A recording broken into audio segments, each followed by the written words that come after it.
Hello my dear friends, welcome to my YouTube channel. My name is Lakshmi Rani. इस video में हम पढ़ने जा रहे हैं हनी शक्ल बुक क्लास 6 इंग्लिश से how the dog found himself a new master के क्वेश्चन और आंसर को हम इस वीडियो में करेंगे। एक्सप्लेनेशन को हमने ऑलरेडी कर लिया है, तो चलिए आज हम इस वीडियो के क्वेश्चन और आंसर को विद या हिंदी मीनिंग्स समझेंगे। क्वेश्चन और आंसर को आपको रटने की ज़रूरत ना पड़े, इसलिए मैं उसके हिंदी मीनिंग्स को समझाऊंगी ताकि एग्ज़ाम में आप डायरेक्टली उसके आंसर को लिख सकें। Okay, start working with the text. A, discuss this question in pairs before you write the answers. Okay, तो first of all first question को हम देखते हैं। Why did the dog feel the need for a master? क्यों आखिर उस dog को महसूस हुआ कि उसे एक मास्टर की ज़रूरत है। ओके, 1 और 2 जो दिया हुआ है वो आपके पैराग्राफ का दिया हुआ है कि इसका आंसर इस 2 पैराग्राफ में मिल जाएगा। तो आंसर है, मैं थोड़ा एक्सप्लेनेशन के साथ आंसर दी हूँ ताकि आपको अच्छे से समझ आए। The dog felt a need for a master because he was tired of wandering about all by himself and being scared of those who were stronger than him. The dog felt a need for a master, dog को एक ज़रूरत हुई एक master की, because क्यों कि ही was tired of wandering about all by himself, क्योंकि वो थक गया था खुद से इधर उधर घूमते घूमते वो थक गया था। And being scared of those who were stronger than him, और जो उससे ज़्यादा स्ट्रांग है, जो ज़्यादा मजबूत है, उनसे वो डर डर के भी थक चुका था। So he decided to have a master who was stronger than anyone on the entire earth.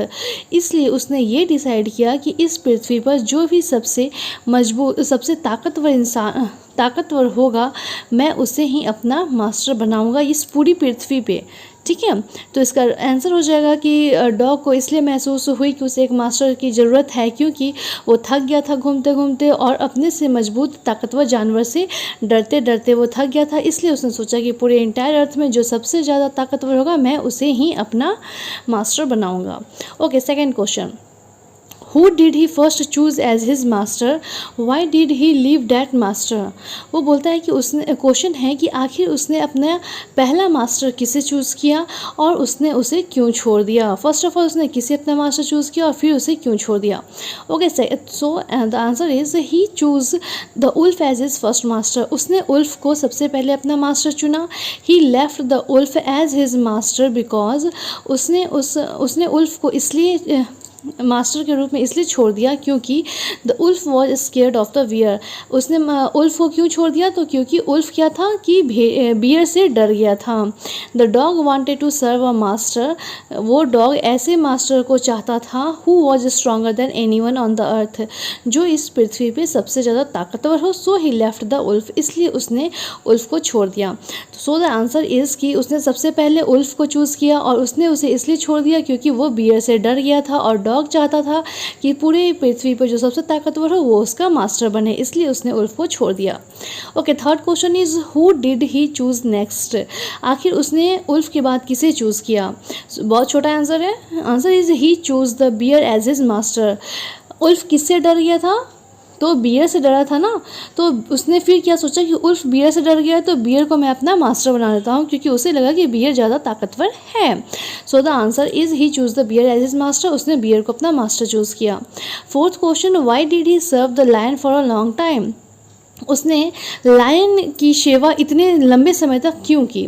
So the answer is he serve the lion for a long time because उसने लायन की सेवा इतने लंबे समय तक इसलिए की क्योंकि ही हैड नो कंप्लेंट्स, उसके पास कोई कंप्लेन नहीं था करने को, कोई शिकायत नहीं थी। He was safe as the lion was the strongest beast, वो अपने आप को सेफ फील करता था क्योंकि जो लायन था वो बहुत ताकतवर जानवर था।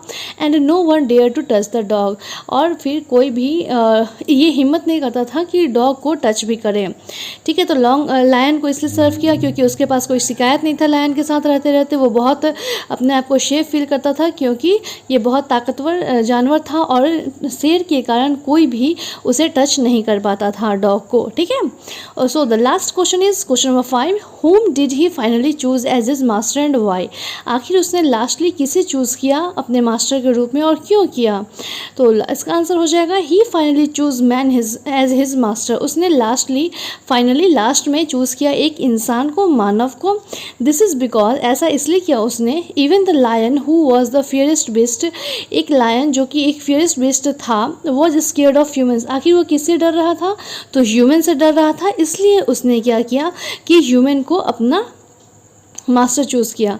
This convinced the dog that man was the strongest of all, और यही जो सीन उसने देखा था कि आदमी को देख करके शेर भाग गया, तो ये सीन देखते ही उसे लगा कि ओह, ये शेर जो है वो इंसान से डरता है, तो शेर से भी ताकतवर कौन है, इंसान है। इसलिए उसने खुद को कन्विंस किया कि नहीं, ये मैन ही क्या है जो सबसे ताकतवर है इस पूरे पृथ्वी पे, इसलिए उसने मैन को चूज़ किया। तो लास्टली उसने मैन को चूज़ किया क्योंकि उसे लगा कि ये जो लायन है वो ह्यूमन से डर रहा है, तो इसे ही मैं अपना मास्टर चूज़ करूँगा, क्योंकि उसे strongest man of the entire earth चाहिए था। Okay, so B, a summary of the story is given below. Fill in the blanks to complete it, taking appropriate phrases from the box. यहाँ पे box में आपके book में कुछ phrases दिए गए होंगे, वहाँ से आपको चूज़ करके इस समरी को पूरी तरीके से फिलअप करना है। तो समरी एक बार हम देख लेते हैं। This is the story of dash who use to be dash, he decided to find a master dash, first he found dash but the wolf was afraid of dash, the dog thought that the bear was dash, after some time the dog met dash who seemed the strongest, he stayed with the lion for a long time. One day he realized that the lion was dash. To this day the dog remains man's best friend. ये क्या है, एक summary दिया गया हुआ है आपके इस स्टोरी का, तो उस समरी को आप इसमें यहाँ कुछ फ्रेजेस दिए गए हैं, उसे आप फिलअप करेंगे तो आपका ये पूरा समरी बन जाएगा। तो चलिए हम इसको देख लेते हैं, फिलअप कर लेते हैं। समरी है, this is the story of a dog who use to be his own master, he decided to find a master stronger than anyone else, first he found a wolf but the wolf was afraid of the bear, the dog thought that the bear was the strongest of all, after some time the dog met a lion who seemed the strongest. He stayed with the lion for a long time. One day he realized that the lion was afraid of man. To this day the dog remains man's best friend. तो ये रहा summary, बहुत ही छोटा सा summary है, इसे आप देख लेंगे और ये आपका कंप्लीट हो गया यहाँ। ओके, नेक्स्ट है working with the language. A, each word in the box given below indicates a large number of dash dash dash. For example, a herd of cows refers to many cows. मतलब यहाँ पे आपको group को show करना है, तो यहाँ है complete each of the following phrases with a suitable word from the box. कुछ ऑप्शंस दिए गए हैं जैसे school, fleet, brood, bundle, bunch, pack, flock और हार्ड। अब आपको क्या करना है कि जो फ्रेजेस ये दिए गए हुए हैं उसे कंप्लीट करना है, सुटेबल वर्ड आपको डालने हैं पूरे सेंटेंसेस में। सो स्टार्ट करते हैं। Okay then first of all हम क्वेश्चन देख लेते हैं। A dash of ships, second a dash of flowers, third a dash of chicks, fourth a dash of cattle, fifth a dash of sticks, sixth a dash of sheep, seventh a dash of fish, eighth a dash of wolfs. तो चलिए अब हम इसको fill up कर लेते हैं और इसके आंसर्स को देख लेते हैं।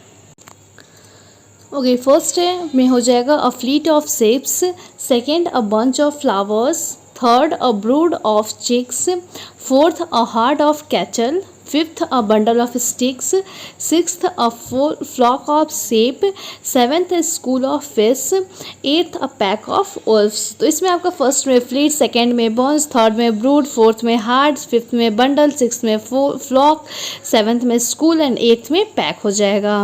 ओके, तो ये हमें ग्रुप को शो करता है।